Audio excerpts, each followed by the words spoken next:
안녕하세요. 전기기능사 필기시험. 이거 혼저임으로 합격하시려고 정말 열심히 공부하시는 여러분들 계시죠? 네, 바로 여러분들을 위해서 저희가 오늘 좀 특별한 시간을 마련했습니다. 보내주신 학습 자료 중에서요. 특히 전기기능사 AI 학습 노트라는 네이버 블로그 포스팅이 있었어요. 그 8102회 비정연파를 여러 개의 정연파의 합으로 표시하는 방법은 이 내용을 중심으로요. 시험 합격에 꼭 필요한 핵심만 쏙쏙 뽑아서 오늘 한번 깊이 있게 파헤쳐 보겠습니다. 오늘 저희 학습 목표는 아주 명확합니다. 첫째는 이름만 들어도 좀 복잡해 보이는 이 비정연파가 도대체 뭔지 확실하게 한번 이해해보고요. 둘째는 시험 문제에 정말 자주 나오는 이 비정연파 분석의 핵심 열쇠, 프리의 분석이죠. 또는 퓨리의 분석이라고도 하고요. 이걸 완전히 여러분의 것으로 만드는 겁니다.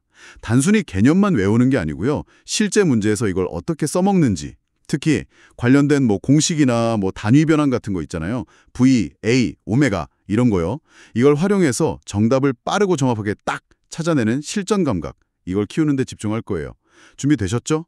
자, 그럼 바로 본론으로 들어가 볼까요? 그 블로그 포스팅에서 던진 질문이 아주 핵심을 찌르더라고요. 비정연파를 여러 개의 정연파의 합으로 표시하는 방법은 무엇인가? 이거였죠?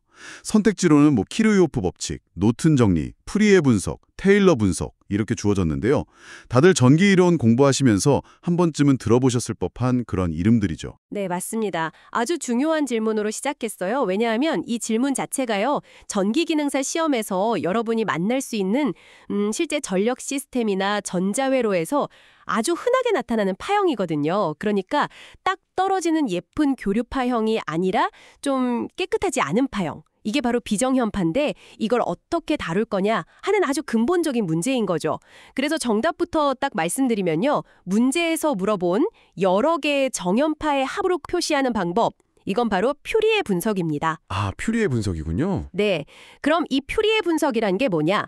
시간적으로는 계속 반복되는 주기적인 파형인데요. 모양이 좀 이렇게 찌그러져 있거나 복잡한 형태. 이게 비정연파잖아요. 네네, 그렇죠. 이걸요. 아주 단순하고 기본적인 사인파. 우리가 아는 그 예쁜 정연파 말입니다. 이것들을 여러 개 그냥 합쳐놓은 거다. 이렇게 보는 거예요. 그리고 그 구성 성분들을 수학적으로 찾아내는 방법. 그게 퓨리의 분석입니다. 뭐랄까 레고 블록으로 복잡한 성을 만들었을 때 이건 네모 블록 몇 개, 세모 블록 몇 개, 동그란 블록 몇 개로 이루어졌네 하고 분해해서 보는 거랑 비슷하다고 생각하시면 좀 쉬울 거예요. 레고 블록 비유. 그거 좋네요. 확 와닿는데요. 그러니까 아무리 복잡해 보이는 것도 결국엔 기본적인 요소들이 합쳐진 거다. 이런 말씀이시군요. 그럼 전기 신호에 이걸 적용해 보면요. 아무리 울퉁불퉁하고 이상하게 생긴 주기적인 전류나 전압 파형이라도 실제로는 아주 기본적인 주파수의 사인파 하나랑 또 그 주파수의 2배, 3배, 4배 이런 주파수를 가진 사인파들이 여러 개 합쳐져서 만들어진 거다. 이런 뜻인가요? 정확합니다. 바로 그거예요. 그리고 그 기본 주파수의 정수배가 되는 주파수 성분들, 이것들을 우리가 어려운 말로 고조파라고 부르는 겁니다. 고조파. 들어본 것 같아요. 네, 전력 품질 이야기할 때 고조파가 많아서 문제다 이런 말 혹시 들어보셨을 텐데요. 그게 다 이 퓨리의 분석 개념에서 시작하는 이야기입니다. 그러니까 비정연파 안에는 우리가 원하는 그 기본 주파수 성분 말고도 원치 않는 이런 고조파 성분들이 막 숨어 있다는 거죠. 그렇군요. 그럼 시험을 준비하는 저희 입장에서는 이 퓨리의 분석을 어떻게 활용해야 할까요? 특히 이제 문제풀이 관점에서 보면요. 블로그에서도 관련 공식이 나왔던 것 같은데요. 네, 시험 합격을 위해서는 이 퓨리의 분석의 핵심 결과물이죠. 퓨리의 급수 전개식, 이걸 이해하는 게 아주 중요합니다. 블로그에도 소개된 것처럼 어떤 주기함수 ft는 이렇게 표현할 수 있어요. ft equal a02 플러스 시그마 na 코사인 오메가 t 플러스 bn 사인 오메가 t 이렇게요. 여기서 시그마는 n은 1부터 무한대까지 모든 항을 다 더한다는 뜻이고요. 와, 공식 보니까 갑자기 머리가 좀 아파오는 것 같기도 하고요. 하하, 그럴 수 있죠. 근데 너무 겁먹으실 필요는 없어요. 각 부분이 뭘 의미하는지만 딱 알면 됩니다. 먼저 저기 A02 있잖아요. 네. 이게 직류 성분이에요. 파형 전체가 평균적으로 0보다 좀 높거나 낮게 떠 있는 정도, 그걸 나타냅니다. 그리고 그 시그마 뒤에 있는 부분이 이제 교류 AC 성분인데요. 여기서 n이 1일 때, 그러니까 A1 코사인 오메가 t 플러스 B1 사인 오메가 t, 이게 바로 기본 바입니다. 이 파형의 가장 기본이 되는 주파수 오메가 성분인 거죠. 아, N은 1일 때가 기본파군요. 네. 그리고 그 다음 N은 2, 3, 4 이렇게 쭉 나가는 항들이 바로 고조파들이에요. N2면 2고조파, N3이면 3고조파, 뭐 이런 식이죠. 그리고 그 앞에 붙은 AN과 BN은 각 고조파 성분이 얼마나 세게, 그러니까 얼마나 크게 포함되어 있는지를 나타내는 프리의 계수라고 부릅니다. 아하. 즉, 이 공식은 그냥 모든 주기적인 비정연파는 직류 성분 하나랑 기본파 하나랑 그리고 무수히 많은 고조파들을 다 합쳐놓은 거다. 이걸 수학적으로 딱 보여주는 거예요. 블로그 인용에서도 이 구성 요소를 강조하고 있었죠. 그렇군요. 공식을 그냥 외우는 게 아니라 이게 비정연파의 구성 성분 명세서다. 이렇게 이해하면 되겠네요. 직류, 기본파, 고조파. 이 세 가지가 키워드네요. 좋습니다. 그럼 이게 왜 프리의 분석이 정답이고 그 다른 보기들 있잖아요. 키르히오프, 노튼, 테일러. 얘네는 왜 답이 아닌 걸까요? 이 차이를 명확히 알아야 시험장에서 안 헷갈릴 것 같아요. 아주 좋은 질문입니다. 다른 보기들이 뭘 하는 애들인지 알면 프리의 분석의 역할이 더 명확해지죠. 자, 키르히오프 법칙은요. 회로의 어떤 지점, 마디에서 전류가 어떻게 들어오고 나가는지, 이게 전류 법칙. 또 닫힌 회로, 루프 안에서 전압이 어떻게 나뉘는지, 이게 전압 법칙. 이걸 다루는 회로 해석의 가장 기본적인 규칙이에요. 룰이죠, 룰. 네, 규칙. 그리고 노튼의 정리는요. 복잡하게 생긴 회로망의 일부를 아주 간단한 등가 전류원 하나랑 등가 컨덕턴스 또는 임피던스 하나로 바꿔치기 하는 거예요. 그렇게 해서 회로 계산을 좀 편하게 하려는 기술이죠. 태분한 정리랑 보통 같이 배우고요. 등가회로 만드는 거군요. 맞아요. 그리고 테일러 분석은 뭐냐면 어떤 함수를 특정 지점 근처에서 다항식, 그러니까 x, x제곱, x세제곱 이런 것들로 비슷하게 표현하는 수학적인 근사 방법이에요. 자, 이제 한번 보세요. 키르히오프는 회로 법칙, 노트는 등가회로 변환, 테일러는 함수를 근사하는 방법. 다 중요하긴 한데 문제에서 물어본 거. 파형 자치를 여러 개의 정션파의 합으로 분해하는 방법. 이거랑은 좀 고리가 멀죠? 그러네요. 확실히 다르네요. 네, 오직 프리의 분석만이 주기적인 파형을 그 기본 구성 성분, 즉 주파수별 정연파들로 나누어서 분석하는데 특화된 방법이란 말이죠. 따라서 비정연파를 여러 개의 정연파 합으로 표시하는 방법은 이 질문에는 프리의 분석이 정답이 될 수밖에 없는 겁니다. 와, 설명이 정말 명쾌합니다. 각 도구들이 사용되는 목적이랑 분야가 완전히 다르다는 거군요. 프리의 분석은 파형분의 전문가다. 이렇게 기억하면 절대 안 헷갈리겠어요. 감사합니다. 그리고 블로그 내용 중에 또 좀 흥미로운 부분이 있었어요. 반파 대칭 및 정연 대칭인 외형파의 경우 프리의 급수 전개에서 BN의 기수항만 존재한다. 이런 내용이 있었는데 이건 좀 더 깊이 들어가는 내용 같아요. 어떤 의미인가요? 네, 맞아요. 이건 파형의 모양, 그러니까 대칭성이 프리의 급수 계산에 어떤 영향을 미치는지를 말해주는 아주 유용한 팁 같은 겁니다. 한번 생각해 보세요. 아까 그 복잡해 보이는 프리의 급수 공식에서 AN이랑 BN 개수를 일일이 다 계산하는 거 사실 상당히 번거로운 작업이거든요. 네, 딱 봐도 그래 보여요. 그렇죠. 그런데 만약에 파형의 모양에 어떤 특정한 대칭성이 있잖아요. 그러면 계산을 안 해봐도 특정 항들이 그냥 0이 돼서 사라진다는 걸 미리 알 수가 있어요. 오, 정말요? 네, 예를 들어서 파형이 Y축을 기준으로 딱 좌우 대칭이다. 이걸 우리가 우함수라고 부르는데 코사인 함수처럼 생긴 모양이죠. 이러면 신기하게도 모든 사인항, BN들이 다 0이 됩니다.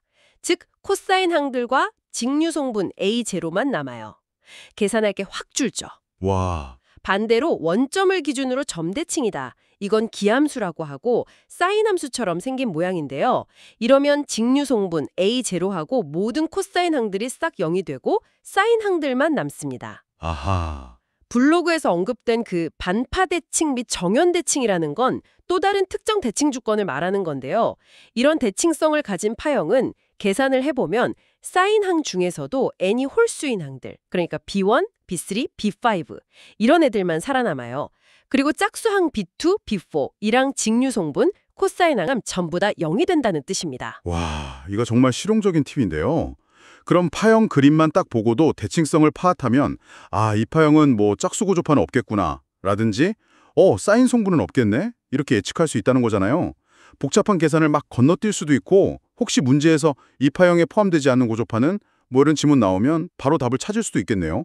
야, 이건 시험장에서 시간 단축에 정말 큰 도움이 될 것 같습니다. 바로 그 점입니다. 그래서 이 대칭성을 판별하는 게 풀이의 분석 문제풀이의 핵심 스킬 중 하나예요. 파형의 종류별로 어떤 대칭성 특징, 우함수, 기함수, 반파대칭, 정연대칭 등등 있고 그에 따라서 어떤 풀이의 개수가 살아남는지 A대로 AN, BN, 홀수항, 짝수항 등 이걸 잘 연결해서 기억해 두시면 아주 좋습니다. 계산 문제뿐만 아니라 개념을 묻는 문제에서도 아주 유용하게 써먹을 수 있거든요. 대칭성. 네, 이건 꼭 기억해둬야 할 포인트네요. 감사합니다. 자, 그리고 블로그에서 또 빼놓을 수 없는 핵심 개념이 있었죠. 바로 비정현파의 시력값 계산 방법. 이것도 시험에 정말 자주 나오죠. 전압값이나 전류값 주고 계산하라는 문제들 말이에요. 맞습니다. 시료값 RMS 계산은 전기기능사 필기시험의 단골 손님이라고 할 수 있죠. 여기서 가장 중요한 함정 그리고 꼭 기억해야 할 것은요. 비정현파의 전체의 시료값을 구할 때 각 성분, 그러니까 직류, 기본파, 고조파 성분들의 시료값을 그냥 더하면 절대로 안 된다는 겁니다. 그냥 더하면 안 된다고요? 네, 절대로 안 돼요. 예를 들어서 직류 전압 성분이 VDC이고 기본파의 시료값이 V1 RMS, 2고조파 시료값이 V2 RMS, 3고조파 시료값이 V3 RMS 이렇게 주어졌다고 해봅시다. 이때 전체의 비정현파 전압의 시료값 VRMS는요. 이걸 그냥 VDC 플러스 V1 RMS 플러스 V2 RMS 플러스 이렇게 단순하게 더하는 게 아니라는 거죠. 그럼 어떻게 계산해야 하죠? 올바른 계산법은요. 각 성분 시료값의 제곱을 먼저 다 더해요. 그 다음에 그 합계에다가 제곱근, 즉 루트를 씌우는 겁니다. 공식으로 쓰면 VRMS는 스퀘어 루트 VDC 스퀘어 플러스 V1 RMS 스퀘어 플러스 V2 RMS 스퀘어 플러스 V3 RMS 스퀘어 플러스 점점 이렇게 되는 거죠. 아, 제곱해서 더한 다음에 루트. 네, 전류의 시료값 RMS를 구할 때도 마찬가지예요. 각 성분 전류 시료값의 제곱을 다 더한 다음에 루트를 씌우는 거죠. 모양이 약간 피타고라스 정리 비슷하게 생겼죠. 그러고 보니 그렇네요. 네, 실제로 이게 각 성분이 가진 전력 기여분을 합산하는 개념과 관련이 있습니다. 아, 그렇군요. 그냥 더하는 게 아니라 제곱해서 더한 뒤 루트. 이건 확실히 기억해야겠네요. 문제에서 직류 성분 얼마, 기본파 시료값 얼마, 3고주파 시료값 얼마 이렇게 주어지면 각각 제곱해서 더하고 마지막에 루트 씌우는 거. 단위도 잘 봐야겠고요. 전압이면 V, 볼트, 전류면 A, 암페아 이렇게 주어질 테니까 계산 결과 단위대로 잘 맞춰야 하고요. 혹시 저항 오hm 값이 주어지면 전력 계산 문제로 이어질 수도 있겠네요. P는 I제곱 R, 이나 V제곱 R 같은 거 써서요. 정확합니다. 아주 예리하시네요. 이 시료값 계산 공식은 반드시 암기하셔야 하고요. 실제 기출문제를 풀면서 V, A, 오메가 이 단위들을 신경 쓰면서 적용하는 연습을 충분히 하시는 게 중요합니다. 문제에서 직류 성분이 있는지 없는지, 또 어떤 고조파가 주어졌는지, 예를 들어 3고조파만 주어졌는지, 아니면 2, 3, 5 고조파가 주어졌는지 등 이런 것들을 꼼꼼히 확인하고 공식에 대입하는 훈련이 꼭 필요합니다. 네, 알겠습니다. 오늘 전기기능사 AI 학습 노트 블로그 포스팅을 통해서 비정연파라는 큰 산을 넘기기 위한 핵심 도구죠. 풀이의 분석에 대해 아주 집중적으로 파헤쳐봤습니다. 오늘 저희가 나눈 이야기의 핵심 다시 한번 정리해볼까요? 첫째, 아무리 복잡하게 생긴 주기적인 파형이라도 결국엔 기본적인 사인파, 즉 정연파들의 합으로 분해할 수 있다. 그리고 그 방법이 바로 풀이의 분석이다. 이거였죠. 네, 맞습니다. 둘째는 그렇게 분해된 구성 요소를 보니까 크게 직류 성분, 기본파 성분, 그리고 기본 주파수의 정수배 주파수를 갖는 고조파 성분들 이렇게 나뉜다는 거였고요. 셋째는 파형의 대칭성을 잘 파악하면 풀이의 급수에서 어떤 성분들이 살아남고 또 어떤 걸 사라지는지 예측할 수 있어서 계산을 단순화하고 문제풀이에 도움을 준다는 점. 마지막으로 비정연파의 전체 시료값은 각 성분 시료값을 그냥 더하는 게 아니라 제곱의 합의 제곱근으로 계산해야 한다는 점. 이 네 가지 포인트를 확실하게 잡고 가시면 좋겠습니다. 정말 묵묵히 준비하고 계신 여러분의 학습에 실질적인 힘이 되었기를 진심으로 바랍니다. 특히 풀이의 분석의 개념이나 비정연파의 구성 요소, 대칭성 활용법, 그리고 시료값 계산 공식은 정말 꾸준하게 출제되는 중요한 내용들이거든요. 그러니까 오늘 내용을 바탕으로 관용 공식이랑 개념들 다시 한번 완벽하게 여러분의 것으로 만들어 두시길 바랍니다. 물론 기출문제 풀이 연습은 필수고요. 마지막으로요. 오늘 배운 내용을 그냥 시험 지식으로만 남기지 않고 여러분의 것으로 만드는 데 도움이 될 만한 생각거리 하나 던져드릴게요. 우리가 매일 사용하는 컴퓨터나 스마트폰 충전기, LED 등 심지어 엘리베이터 모터 같은 것들이 있잖아요. 이런 것들은 사실 깨끗한 정연파 전류만 쓰는 게 아니라 그 내부의 전력 변환 과정에서 다양한 고조파를 포함한 비정연파 전류를 만들어내거나 또 소비하기도 합니다. 오늘 배운 이 풀이의 분석의 눈으로 한번 주변을 둘러보시는 건 어떨까요? 저 기기들이 만들어내는 전기 신호는 과연 어떤 기본파랑 어떤 고조파들의 조합으로 이루어져 있을까? 왜 저런 고조파가 생기는 걸까? 이렇게 한번 상상해 보는 것만으로도 오늘 배운 지식이 그냥 시험 대비형 지식을 넘어서요. 실제 세상을 이해하는 살아있는 지식으로 다가올 거라고 생각합니다.